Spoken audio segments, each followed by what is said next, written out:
Hello guys, সবাই কেমন আছেন? আশা করি সবাই ভালো আছেন। তো এখন দেখতে পাচ্ছেন গভীর রাত, প্রায় ৩টা বেজে আসতেছে, মানে ২টা ৫৪, গভীর রাত। তো আপনাদের একটা জিনিস আমি দেখাবো। তো দেখেন এই যে বাদুড়িকা পাখি, তো এখানে ৪টা বাদুড়িকা পাখি আছে। আপনাদের কাছ থেকে একটা সাজেশন দরকার।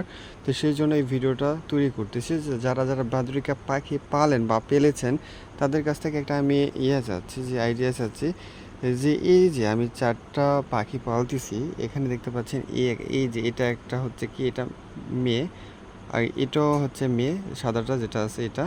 আর এই যে সাইডে ২টা দেখতেছেন, এটা ২টা হলো ছেলে। তো এই ২টা আমি মানে এই ৪টা অনেক দিন ধরে পালতেছি, প্রায় ২ থেকে ৩ মাস হয়ে আসতেছে, কিন্তু এরা ডিম দিচ্ছে না। এদের ডিম দেওয়ার জন্য আমি দেখেন এই যে নিচে একটা মাটির ব্যাংক রেখে দিছি।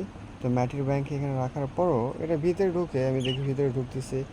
ঢোকার পর হচ্ছে কি বের হয়ে আসে, কিন্তু ২-৩ মাসে একবারও কিন্তু ওরা ডিম দেয় নাই। আপনি দেখতে পাচ্ছেন খাবার পর্যাপ্ত পরিমাণ, আমি সবসময় এখানে কিন্তু খাবারও দিয়ে রাখি। এখানে দেখতে পাচ্ছেন ঘাসের বিচি আছে, এইগুলো খাবার দিই। তারপর খাবার পানিটা সবসময় এখানে রেডি রাখি।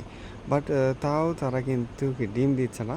আর আমি ভাবছিলাম আমি কিছুদিন এই যে পাখিগুলো দেখতেছেন, এগুলো কিন্তু আমি মানে কি দরজার সামনে রাখতাম, মানে কি আমার বাড়ির সামনে যে দরজা আছে সেখানে রাখতাম ঝুলাইয়ে।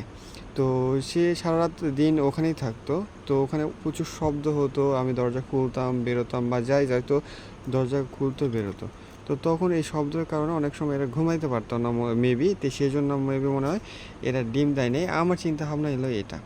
তো আমি তো জানি না কী কারণে ডিম দিচ্ছে না। তো আপনারা যারা জানেন বা এই অভিজ্ঞতা আছে যে অলরেডি বাদুড়িকা পেলেছেন বা কিভাবে ডিম দিতে পারে, এদের কিভাবে আমি কি করব, আপনারা যদি জেনে থাকেন তো অবশ্যই একটু আইডিয়া দিবেন। তাহলে আশা করি এদের মাধ্যমে আমি দেখি এরা ডিম দেয় কিনা। তো অবশ্যই ডিম দিলে অবশ্যই আমি ভিডিও করে আপনাদের জানাবো। তো দেখতে পাচ্ছেন এখানে ব্যাংকও দিছি।